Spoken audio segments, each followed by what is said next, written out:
Bismillahirrahmanirrahim. Assalamualaikum warahmatullahi wabarakatuh. Selamat pagi, teman-teman, siang, sore maupun malam. Ketemu lagi dengan saya, Albrin Vicky, di channel YouTube kesayangan kita. Ada yang berbeda ya, sekarang ini. Saya ditemani oleh rekan saya, yaitu Pak Ahmad Siono. Bisa dipanggil dengan Pak Yon. Selamat pagi, Pak Yon. Gimana Pak. kabarnya? Pak Yon ini Alhamdulillah. dari mana, Pak? Kampusnya, Pak?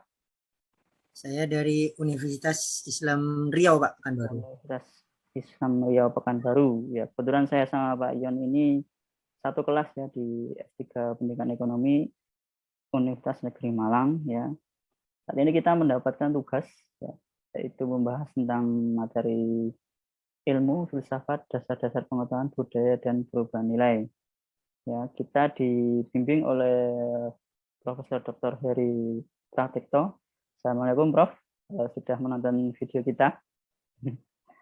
Oke, teman-teman, untuk menghemat waktu, langsung saja kita mulai materi yang diemban atau diamanahkan kepada kita. Saya duluan ya, Pak Yan. Pak, silakan. Oke, kita bicara tentang ilmu dulu ya, teman-teman. Ilmu itu berasal dari bahasa Arab ya, yaitu alima. Alima bukan kertas ya, tapi memang bahasa Arab artinya adalah pengetahuan. Pemakaian kata ini kalau di bahasa Indonesia itu diekuivalenkan ya biasanya dengan istilah science. Science itu berasal dari bahasa Latin ya, yaitu scio dan scire ya. Mungkin bacanya scio dan scire, dan juga berarti pengetahuan. Ya. Jadi ilmu itu adalah pengetahuan. Ya. Dari sumber yang saya baca demikian.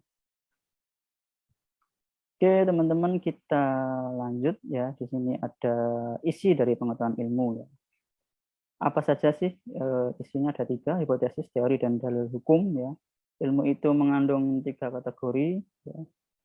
Jadi 3 ini ilmu itu haruslah sistematis ya dan berdasarkan metodologi. Ia berusaha mencapai generalisasi ya. Dalam kajian ilmiah itu kalau data yang baru terkumpul itu sedikit atau belum cukup, ilmuwan itu membina hipotesis. Dalam penelitian kita kan kayak gitu ya. Jadi hipotesis itu dugaan atau pikiran berdasarkan sejumlah data ya, atau data yang belum lengkap untuk menghimpun data dalam penelitian. Jadi data yang cukup sebagai hasil penelitian itu dihadapkan pada hipotesis. Apabila data itu sahih atau valid menerima hipotesis, maka hipotesis itu menjadi tesis ya. Atau hipotesis menjadi teori. Jadi jika teori mencapai generalisasi yang umum, dia bisa menjadi dalil. Dan bila teori itu memastikan hubungan sebab akibat atau serba tetap, maka dia menjadi hukum. Kita bisa contohkan misalkan semua angsa itu kita ketahui berwarna putih. Dalam data yang kurang lebih cukup untuk data awal, ya. Tapi ada kita lakukan penelitian misalkan, karena ilmu itu sifatnya adalah dinamis lalu berkembang ya. Ternyata diduga ada angsa yang berwarna lain. Diduga ada yang berwarna hitam. Dilakukan dengan metodologi sedemikian rupa, hipotesis jadi sahih ya dan menjadi teori. Ternyata angsa itu tidak hanya berwarna putih, ternyata ada juga yang berwarna hitam. Yang semula teori awalnya itu adalah semua angsa berwarna putih menjadi hitam. Gitu. Kemudian kalau teori ini berkembang ya menjadi sahih, mencapai generalisasi umum, ternyata di dunia juga diteliti ada 2 warna dari angsa itu, yaitu hitam dan putih. Jadi menjadilah dalil ya atau hukum. Jadi dinamis lagi, misalkan ada warna lain, misalkan ada yang orange dan sebagainya, berkembang lagi hipotesis, teori, dalil hukum lagi. Ya, jadi siklusnya seperti itu. Jadi pengetahuan itu sifatnya dinamis, ya, selalu berkembang. Oke, selanjutnya kita bicara tentang filsafat ya, berdasarkan teori atau literatur yang saya baca ya. Filsafat itu berasal dari kata Arab ya, yang berhubungan rapat dengan bahasa Yunani yang biasa kita pelajari ya. Asalnya juga dari Yunani, yaitu filosofia. Ya, philo artinya cinta, dalam arti yang seluas-luasnya, yaitu ingin yang disertai usaha untuk mencapai yang diingini, ingin yang dilakukan lah, seperti itu. Sedangkan Sofia adalah kejaksanaan, yaitu mengerti secara mendalam. Jadi menurut namanya, filsafat itu boleh diartikan cinta kepada kebijaksanaan atau ingin mengerti secara mendalam. Seperti itu. Pada awalnya kata-kata filosofis ini pada zaman Yunani di era Pitagoras ya, banyak sekali filsuf-filsuf yang bermunculan di sana. Ada yang beranggapan atau rata-rata filsufis di sana itu menganggap bahwa mereka itu serba tahu. Dia mengetahui semua jawaban. Dia bisa menjawab semua pertanyaan. Banyak filsuf yang mungkin sombong ya, diartikan seperti itu, merasa dirinya tahu segalanya. Dengan Pitagoras itu menyindir saat itu bahwa manusia itu bukan yang mengetahui segalanya, melainkan Tuhan. Gitu. Jadi maksudnya manusia itu hanya bisa mencintai pengetahuan. Ya. Manusia itu hanya bisa mencari hikmat, karena hikmat yang mutlak itu adalah milik Tuhan. Jadi para filsuf yang menganggap dirinya adalah sufis itu tidak benar menurut Pitagoras. Ya. Jadi manusia itu bukan sofis ya.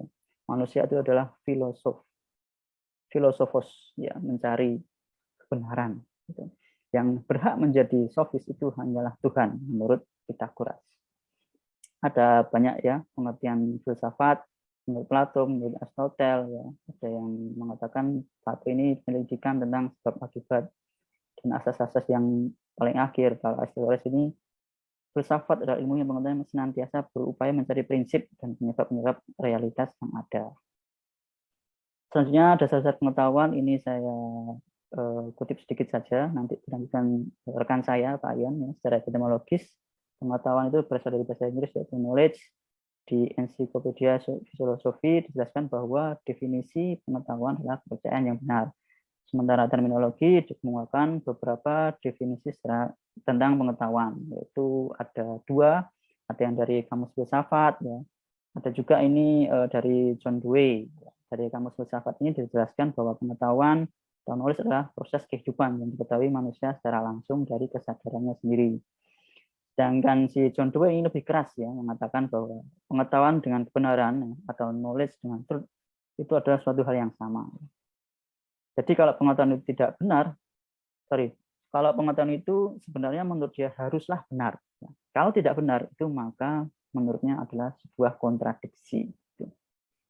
Oke, selanjutnya dasar-dasar pengetahuan akan dilanjutkan oleh rekan saya Pak Yon. Silakan Pak Yon. Baik, terima kasih Pak Vicky atas kesempatan yang diberikan kepada saya. Saya akan melanjutkan menjelaskan dari Pak Vicky dasar-dasar pengetahuan. Di sini ada 4 komponen. Komponen yang pertama yaitu penalaran, logika, sumber pengetahuan, dan yang terakhir kriteria kebenaran.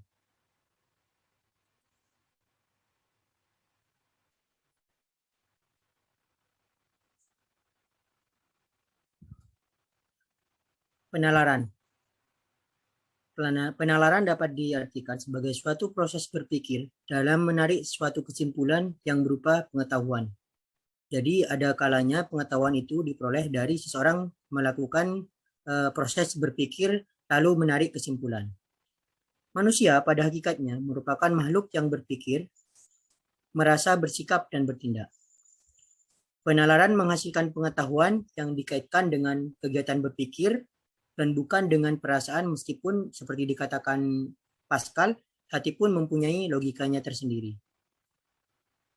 Penalaran merupakan kegiatan berpikir menemukan sebuah kebenaran. Logika. Agar pengetahuan yang dihasilkan penalaran itu memiliki kebenaran, maka proses berpikir itu harus dilakukan melalui suatu cara tertentu. Salah satu contohnya melalui metodologi tertentu. Suatu penarikan kesimpulan baru dianggap sahih atau valid kalau proses penarikan kesimpulan tersebut dilakukan menurut cara-cara tertentu. Cara penarikan kesimpulan ini disebut logika, di mana logika secara luas dapat didefinisikan sebagai pengkajian untuk berpikir secara sahih. sumber pengetahuan. Pada dasarnya, secara umum terdapat dua cara untuk mendapatkan pengetahuan yang benar, yaitu mendasarkan diri pada rasio atau disebut dengan rasionalisme, dan mendasarkan diri pada pengalaman atau disebut empiris. Namun masih terdapat cara lain, yaitu intuisi, pengetahuan yang didapatkan tanpa melalui proses penalaran tertentu, dan yang terakhir wahyu. Itu merupakan pengetahuan yang disampaikan oleh Tuhan kepada manusia melalui perantara nabi-nabi yang diutusnya. Kriteria kebenaran. Manusia selalu berusaha menemukan kebenaran. Lantas, bagaimana cara manusia mengetahui bahwa itu benar? Dan bagaimana cara kita untuk menyingkirkan kepercayaan kita yang salah? Jadi para pakar menggunakan 3 macam cara untuk menguji kebenaran. Cara yang pertama itu disebut dengan korespondensi teori of truth atau teori korespondensi. Yang kedua ada coherent theory of truth atau disebut dengan teori koherensi. Dan yang terakhir the pragmatist theory of truth atau disebut dengan teori pragmatis. Teori korespondensi. Teori mengandung makna bahwa suatu kebenaran apabila konsep bersumber dengan realitas. Artinya sebuah konsep itu bersesuaian dengan sebuah realitas yang ada. Kalau kita bisa contohkan, misalkan ini ada gambar Monas ya. Misalkan ada pernyataan Monas ada di Jakarta. Ini benar. Mengandung makna jika dan hanya jika Monas ada di Jakarta. Nah, teori ini dipopulerkan oleh Bertrand Russell. Yang kedua adalah teori koherensi. Teori mengandung makna bahwa kebenaran adalah merupakan adanya relasi dan kesesuaian berbagai asumsi dan pengalaman-pengalaman. Contoh, misalkan di sini ada analogi seorang anak enggan belajar online karena dia menganggap gurunya berbohong. Dia menceritakan bahwa gurunya berkata 3 hari yang lalu, dia berkata 3 tambah 4 itu sama dengan 7. 2 hari yang lalu, dia berkata 5 tambah 2 itu sama dengan 7. Dan kemarin dia berkata 6 tambah 1 sama dengan 7. Bukankah semua ini tidak benar? Jadi di benak anak itu selalu bertanya-tanya bahwa ini apakah benar atau tidak, karena tidak konsisten ya sebetulnya. Bahwa dalam hal ini kita bisa mengambil intisari, tidak semua manusia memiliki persyaratan yang sama terhadap apa yang dianggapnya benar. Mungkin bagi kita orang dewasa itu sangat mudah karena secara deduktif itu adalah benar. Nah, teori koherensi ini pertama kali dipopulerkan oleh ini guru dan anak ya, ada Aristoteles dan Plato dan Aristoteles. Kemudian yang terakhir itu ada teori pragmatis. Ini dipopulerkan oleh Charles Sanders Peirce. Bukunya yang terkenal itu How to Make Our Ideas Clear, di mana dalam bukunya menjelaskan bahwa kebenaran berkaitan dengan kegunaan dan fungsinya. Contoh saja, misalkan sebuah obat-obatan dikatakan berguna jika terbukti menyembuhkan pasien. Nah, teori kegunaan ini tergantung siapa subjek yang menggunakannya. Budaya dan perubahan nilai. Seorang filsuf Inggris, John Stuart Mill, bilang budaya tanpa kebebasan tidak pernah menghasilkan pemikiran yang benar dan liberal. Budaya merupakan hasil akal budi, karena itu berwujud sebagai buah pikir manusia. Adat istiadat, sesuatu mengenai kebudayaan yang sudah berkembang, beradab dan maju. Sesuatu yang sudah menjadi kebiasaan yang sukar diubah. Jadi budaya ini bisa kita simpulkan bahwa merupakan buah pikir manusia yang sudah turun-temurun dan berguna untuk mengatur kehidupan manusia. Di sini ada perubahan budaya dan perubahan nilai ditinjau dari sisi pemenuhan kebutuhan.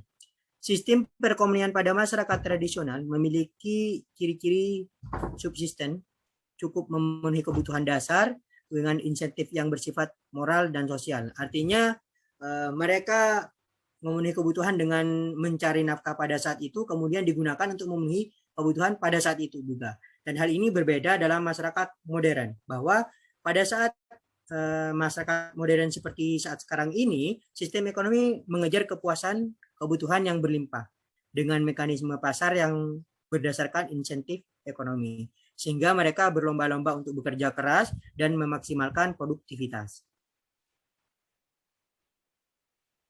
Ini perubahan nilai ditinjau dari ilmu pengetahuan, bahwa di dalam masyarakat tradisional itu masih bertumpu, sarana komunikasinya bertumpu dan menyambung pengetahuan mereka terhadap orang-orang yang dianggapnya senior. Jadi orang yang dianggap senior, mereka menganggap bahwa orang senior lah yang menguasai permasalahan, karena orang senior itu lebih berpengalaman. Sedangkan dalam masyarakat modern, kadar penguasaan itu bergeser pada pendidikan dan intensitas penimbangan pengetahuan dari sumber-sumber yang tersedia secara tertulis. Contoh saja media sosial. Bahwa di dalam bermedia sosial zaman dulu dan sekarang itu sangat berbeda. Kalau zaman dulu itu kita terkenal di dunia luar itu masih ada sopan santun ya. Sekarang sudah bergeser, agak kurang sopan lah. Dulu kita melihat berita kabar hanya bisa di televisi dan koran. Kemudian kita sekarang dengan mudahnya dapat mencari berita informasi secara online. Dulu kita mengetahui itu hanya Friendster, Facebook, sekarang berbagai jenis media sosial termasuk Instagram. Dan sekarang orang-orang hanya membaca berita ya, juga bisa berkomentar. Sehingga ada sebuah berita kadang-kadang menimbulkan perdebatan sengit begitu. Oke, sudah Pak Yon. Terima kasih rekan saya dan teman-teman ya, para viewer. Itu tadi adalah sedikit ya pemaparan materi dari kami, saya dan Pak Yon. Ini sebenarnya kita hanya merangkum dari berbagai sumber. Berikut kami tampilkan ya, ada dari buku, ada dari jurnal, dan juga kita juga mengutip ya foto dari beberapa sumber yaitu flickr.com dan pixabay.com yang lisensinya kita ambil yang free ya, bisa dikonversikan juga. Demikian presentasi dari saya ya, dipersembahkan saya Pak Yon ya. Mohon maaf atas segala kekurangannya ya. Kalau ada pertanyaan kita bisa diskusi ya di kolom komentar. Terima kasih. Gitu saja Pak Yon ya. Saja Pak. Oke, terima kasih. Kami akhiri. Wassalamualaikum warahmatullahi wabarakatuh. Waalaikumsalam warahmatullahi wabarakatuh.